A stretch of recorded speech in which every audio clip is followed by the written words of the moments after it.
I'd like to ask everyone to silence their phones. The trustees, you can keep your phone open just so that if there's any comments or you have to approve a motion or second a motion, then you'll be able to do that without needing to go back and forth with the mechanics. So first of all, I want to thank each and every one of you for being present. I hope that the snow didn't interfere with your deliberations in terms of attending the meeting. Of course, if you were attending the meeting from a place that's safe, then snow's not going to affect you. But nonetheless, it's important, like about 10 inches up to 12 inches throughout the state. And so this can be a little bit of a hazard. There are a few action items that we have, and on a few of the action items, there are a few things that I'll be talking about that are very different from some of the other resolutions that we've had. And so therefore, I will, especially for new trustees, I will take the time to go through some parts of the resolution so that way you're aware of all of the issues. The first item that I like, nonetheless, we still will be finished, I would say, by 10:30, which is a goal that we have. In terms of the minutes, first thing I'd like to do is to get the minutes of the October 22nd meeting approved.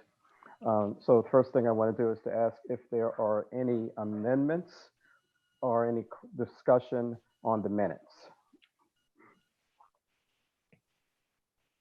Motion to adopt. Okay, is there a second to that, please? Second. All in favor? Opposed? Abstentions? Thank you very much. I really appreciate that. The second item has to do with the resolution of the fund appointing Hector Batista as an interim executive director. And so I'm going to read the interim executive director of the construction fund. And so resolve that the Board of Trustees of CUCF approves the appointment of Hector Batista as an interim director of the fund effective December the 17th. So why are we doing this? The reason why we're doing this, most of you may remember the unfortunate passing of our past executive director, Alan Liu, due to COVID. Since that time, John Antonelli, who is the deputy executive director, has been operating in an executive capacity. However, he will be retiring at the end of this month. Additionally, it's unlikely that we will have a new director, of course, before the end of the month. And so we do have a search process that is in place. And this is a national search, as was the search when we brought Alan on board. Hector will manage the business and contractual arrangements of the fund, in addition to any day-to-day operations and also the relationship with the FPCM until a executive director is brought on board. If there are any more questions about that, any questions about that to me or anybody? Hearing none, I'd like to ask I'd like to move this as a motion. Can I get a second? Second. All in favor? Opposed? Abstentions? Thank you very much. It passes. And Hector, thank you very much. Really welcome you in this role. And we know that you will work expeditiously to help us get a new executive director on board because you are handling this in addition to a number of your other responsibilities. So you're actually a twofer or a threefer in this situation. But we do appreciate you being able to step up at this time because it's very important. I'm very happy to contribute to help the budget challenges of CUNY. Take 3 jobs on with no pay. So that's a good. We need the savings, so thank you very much. Thank you all. No, thank you very much. I really appreciate it, and you've been working along with us along the way, so nothing that we're doing is going to be new to you. The next item that I'd like to bring up is a resolution that may be new to some of you in terms of the areas that it handles, but it's the resolution of the fund authorizing the sale of the College of Staten Island presidential residence. And so I'm going to read some of the resolutions so that way you're aware of everything that's going on, and then we'll get a brief explanation.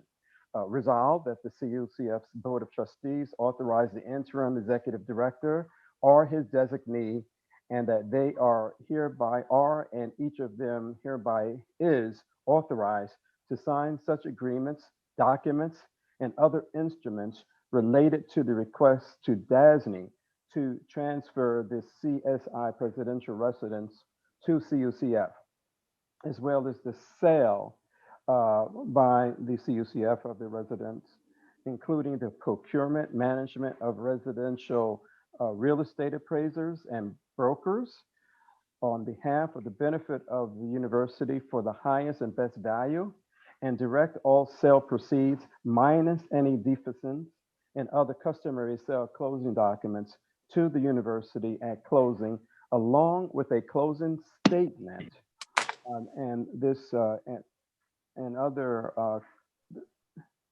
and other such documentation as to allow the university to properly disclose the sale on its financial statements, and to take any and all such actions as the interim executive director or his designee so acting may deem necessary or appropriate, and that such signature by the interim executive director or his designee shall be conclusive evidence of his or her authority to perform all such acts and to sign and deliver all agreements, documents, and instruments related thereto on behalf of CUCF.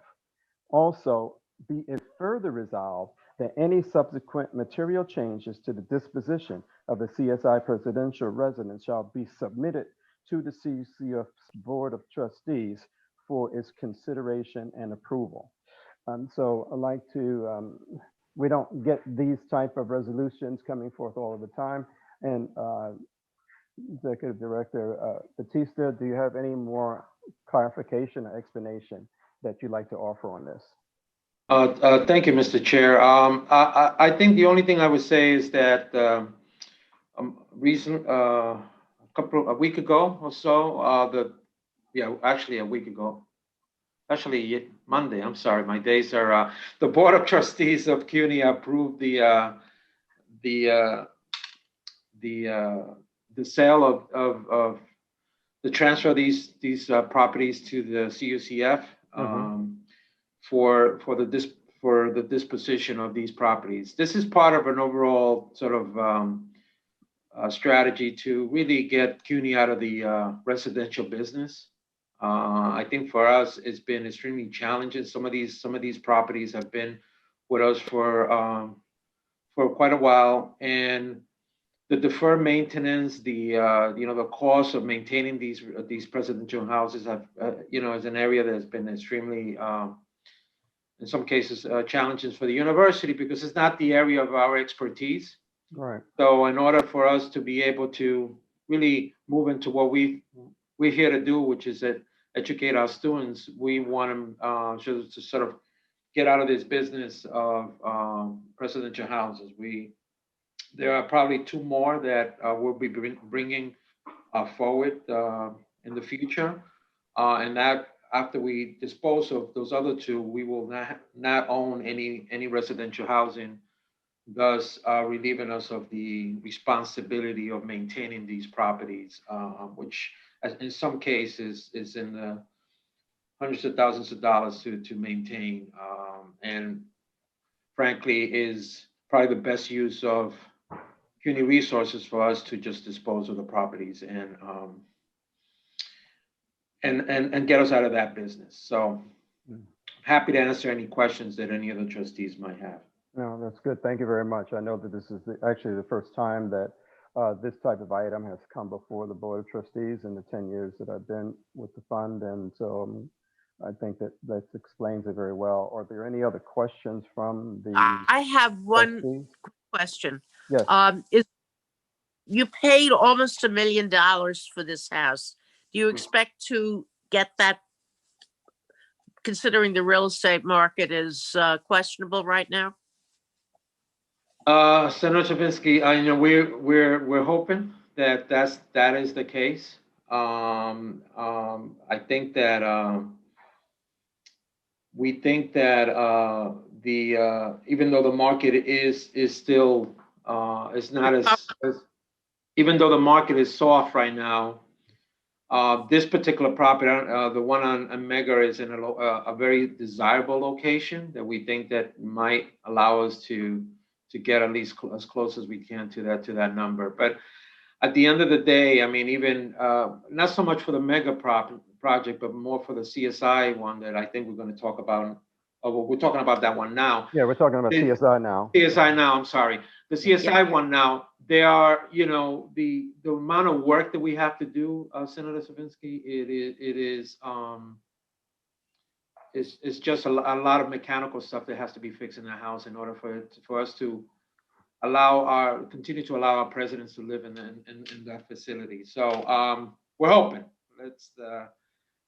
But we will do our best to ensure that we recoup as much of that money as possible. And we have the appropriate real estate advisors who are working with us on this, and you'll be working to procure them with this project? Yes. And they tell you you can recoup the original cost? I'll turn to Scott. Do we have or Gustavo any additional? I spoke to Gustavo and I appreciate his clarification of some of these issues. But my question really is whether it would be smarter to wait a few months until the economy, people start returning and buying houses. Yeah, I mean, I think that if we don't find that we're getting what we believe we should be getting, we at least you've given us the authority to be able to move forward, and we don't necessarily. Don't, you know, if someone's offering $1,000, you're not going to take it. That's right. Okay, that's all I'm asking. No, thank you very much, Senator Chavinsky, for that question. Any other remarks or questions from the other trustees? If not, I'll ask for a motion to approve. Is there a motion? Trustee Oberfeld, I can't hear you. You're on mute. Thank you. Motion to approve. Thank you so much. And if the trustees just keep your line open, so this way you don't have to worry about the mechanics. Is there a second to this item? Second. Thank you. All in favor? Opposed? Abstentions? Thank you very much. That passes. The next item has some of this is the resolution of the fund to authorize the sale of the Medgar Evers College presidential residence. It has the same stipulation in terms of resolution items. I'm not going to read it. It's very similar to what we just had before. And so therefore, what I will do is to, And I need understanding, I'm sorry? No, I'm sorry. No, that's okay.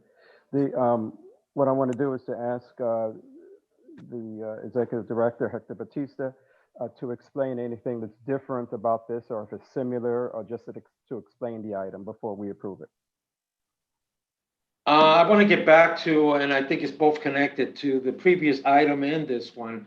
Senator Savinsky, we in the trustees on the CSI property, the appraisal that we got was for $1.3 million. So we already are ahead of the game. And then for the Mega project, we got an appraisal for $3.9 million. So we made a great investment at the time that we bought these properties. So I think we feel confident that I just looked up the information. I wanted to make sure. We pay for the Mega, we pay 1.5. So it's we feel pretty confident that we're going to get. Absolutely, that answers my question. Thank you. Yeah, those are very good numbers, especially for the Mega. What is the appraisal at 3.5? 3.09. Yeah, that's fantastic. It just shows you with the development. That building is located down in the downtown area of Brooklyn. And so there's been a lot of development in that area. Maybe if somebody can just give us a little bit more context on that. Yeah, it's located by the Barclays Center. where the Nets Oh. play.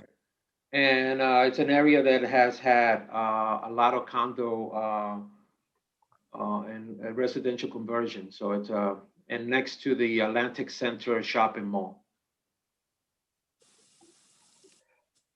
So we can see that there's been, I've been to that particular residence when we first had one of our presidents in there, and it's amazing that it's gone up to the appraisal has turned out the way it is, and it just shows you that there's all of the development that is going on in downtown Brooklyn, in the Barclays Center, Atlantic Terminal area, and all of that. It's certainly adding. It has contributed to this being a very worthwhile investment. So I'm And then really the only looking- other thing I want to add is this: the appraisals are 2 months old, so it's in the middle of COVID that we got those appraisals. So Ah, Mhm. Well, with the vaccine coming in, I think that I'm not going to speak in terms of the real estate market, but certainly hoping that there'll be a change in that, and that will work in our favor. Is there a motion to approve this item? so move. Second, Second. all in favor, opposed, abstentions? Thank you very much. Appreciate that. The next resolution, the fifth resolution, has to do with asking the fund to authorize the sale, approving Howling and Knight to provide legal services. Resolved that the CUCF's Board of Trustees authorize the interim executive director or his designee, and that they are hereby, and each of them hereby is authorized to execute documents as may be necessary for CUCF to engage Howland and Knight for an amount not to exceed 500,000, and to provide litigation services under the terms and conditions of Howland and Knight's legal services agreement with DASNY. So if you can explain a little more on this, Hector. yeah, I'm going to turn it over to Scott, to Okay. our general counsel, to talk about this. Thank you. Good morning. There are a certain number of construction contracts that are administered by CUCF, and they have a dispute provision where if contractors or subcontractors have claims, there's an internal dispute provision within CUCF. There's an initial claim and then an appeal within CUCF. If the claimants aren't satisfied with that resolution, they can file Article 78 cases in Supreme Court. And CUCF only has one lawyer on board, and we've got help from CUNY Legal. But when these cases, if these cases go to actual litigation, we need outside counsel to assist with that. The way that this would work is if a matter goes into litigation, we would have a discussion with the firm, talk about the case, and set a budget within this broad $500,000 for that particular case. And they would be issued a sub-task order that would, limit their fees and costs on a particular case. And that's how we would manage the individual cases. And that's sort of the structure here and how we would implement this. The firm was selected off of a set of contracts that DASNY had already solicited for construction litigation work. I'm happy to answer any questions. Yeah, I have just one question, which I appreciate you talking to me yesterday, I guess it was. My only concern, and I've expressed this on many, many occasions, is the contracting out of these situations where you say your lawyers can't do the Article 78, we only have one person. And it seems to me there's got to be somebody at CUNY legal staff who can help. There's nobody, they cannot provide a legal assistance on this? They can and do provide legal assistance on sort of managing these cases, but the actual litigation is sort of time sensitive, and it ramps up very quickly and then goes away very quickly. So it's hard unless you've got a full, a ton of these, we've got somebody employed full-time doing this to respond to them. And this is the way, a number of agencies deal with their litigation, that they've got somebody in-house who is managing it, but the actual execution of the litigation is often done either by outside counsel or a part of the government that just does litigation all the time. Okay, thank you. Any other questions from the trustees? It's a good point that was just brought up. Any other? Okay, hearing none, I'd like to ask for a motion to approve. Motion. Second. All in favor? Second. Opposed, abstentions? Thank you very much for the second. The last action item that I have is a walk-in item. It's a resolution that you may not have in front of you, but I want to tell you exactly what it is. It's the resolution of the construction fund in recognition and appreciation of distinguished service by John Antonelli as the Deputy Executive Director of the CUCF. I'd like to read the entire resolution so that way you get a good flavor for his work. Whereas John, and he shows up in my upper right corner in tie today in his position as the Deputy Executive Director of the Construction Fund and as Executive Director of the Financial Management and Administration to the City University of New York, Department of Facilities Planning, Construction and Management, has worked tirelessly to assist the fund and its Board of Trustees with the fund's mission to provide facilities that support the educational purposes of the university. And whereas prior to joining the fund, Mr. Antonelli worked for 32 years in administrative and senior positions for the City of New York, which experience and knowledge he brought to his daily stewardship of the fund and the FPCM. And whereas Mr. Antonelli has been with the fund since October 4th, 2010, first as its Director of Financial Compliance for FPCM, then in 2014 as Acting Executive Director of Financial Management for FPCM, and as Acting Executive Director to the fund, and then since September 2015 in his current positions as Executive Director of Financial Management Administration for FPCM and as Deputy Executive Director to the fund, all during which he has served the fund and FPCM with great dedication and distinction. And whereas under Mr. Antonelli's leadership, spanning over a decade of service to the fund and FPCM, he found innovative ways to improve the financial and administrative management critical to the delivery of capital improvements of university facilities, including in the form of numerous campus-wide utility upgrades and infrastructure improvements, as well as the renovation of laboratories, the restoration of landmark buildings,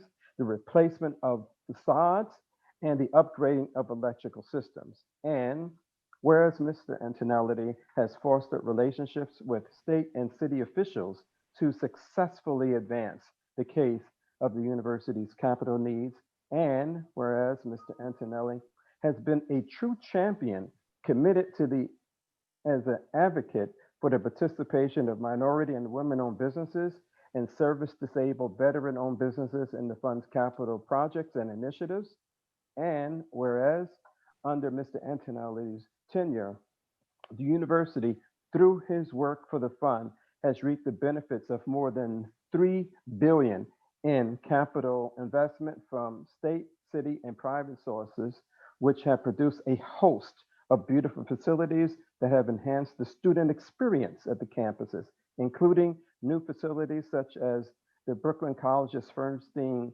Graduate School of Cinema, the Toll Center for the Performing Arts, and the multi-purpose new academic complex at the New York College of Technology. And whereas Mr. Antonelli's contributions, insights, perspectives, and sage guidance to the fund, its Board of Trustees, and the fund staff will be sorely missed.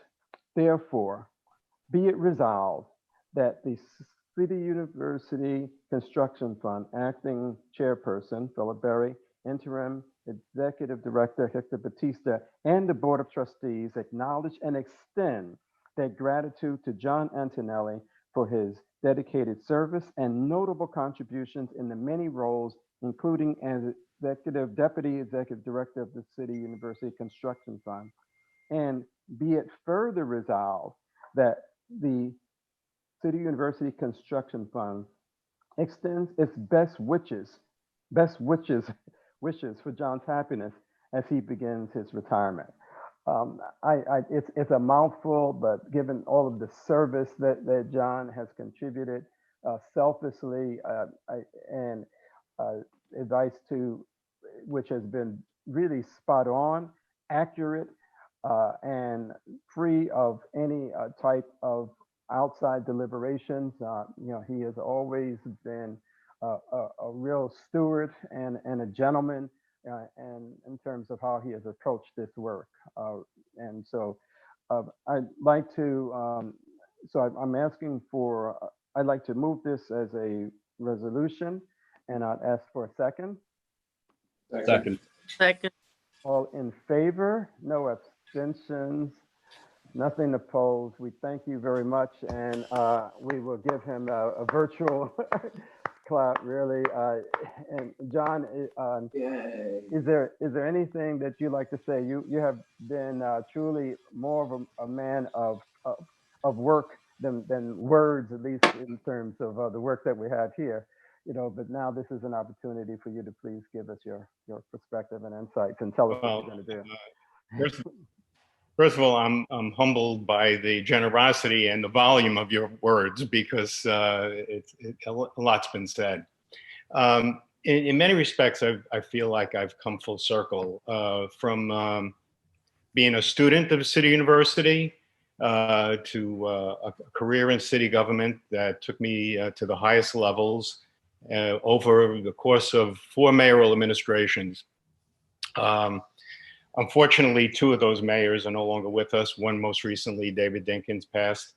And then, of course, back to City University, where I've been the last 10 years as the executive director of the fund and working, with the mission of CUCF in support of the university.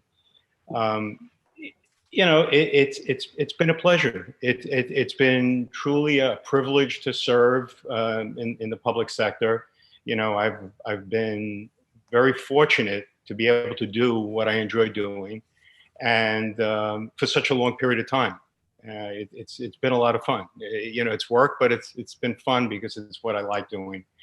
And I really like to thank the board, because without the board's support, it's independent thinking, we couldn't do what we have to do. And having said that, that extends to all the support I got from my colleagues and my staff. And I wouldn't even begin to name them all, because I know I'll forget somebody and I'll never hear the end of that. But honestly, I just want to thank everyone and wish the best to everyone. And hopefully everyone has a great holiday season and a healthy one, because that's, I think, the most critical thing we need to worry about these days. So thank you very much. Anybody else have any other comments that they'd like to make?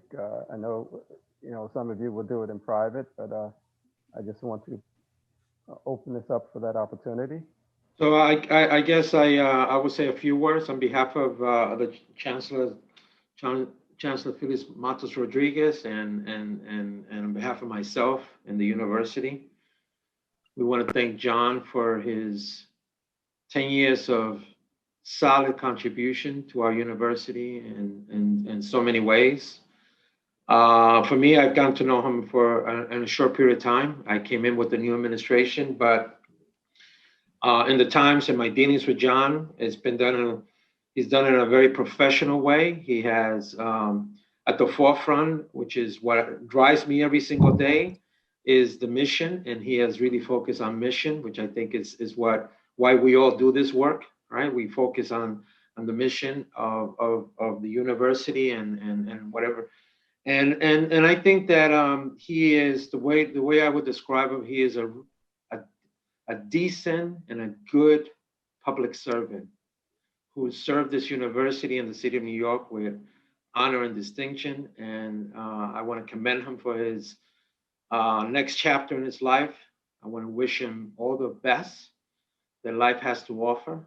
And I try hard and to convince him to hang out for a little while and help me out. But I think that he's got some plans, and I really fully respect that, and I really admired everything that he's done for us, and really wish him all the best sort of going forward. And I think that he is well deserved of this recognition. So John, thank you for your many contributions to our university. And thank you, Hector. I'll pause again if, I'll say a little bit since I've known Sure. John for almost the 10 years that I've been at CUNY.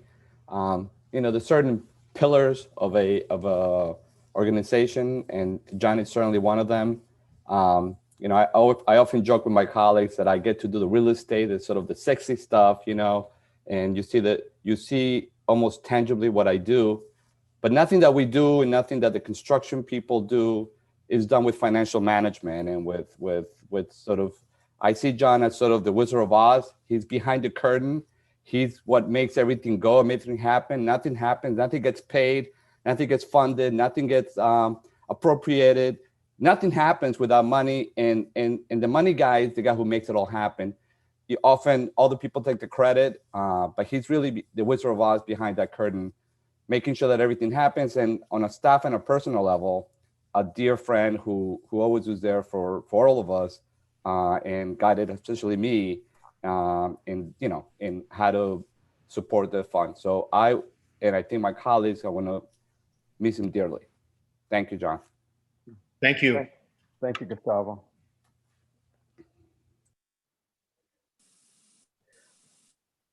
I know there'll be other statements that people will have. Just the last thing that I would say, and this important, is that the 10 years or so that I've been associated more with the City University, one of the things that I know about CUCF is that it is a fine run machine and organization, and it's like that because of its people.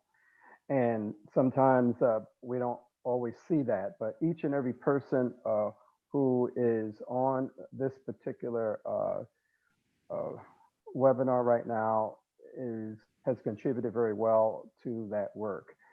And John, has played an extremely important and viable leadership role in not just building the organization, but building and working with the team of people who are in front of us. And just want the trustees to know that they labor, not looking for applause, but just looking at the fact that they can continue with the fine work that is going to enhance the student experience. So again, John, thank you so much for your service.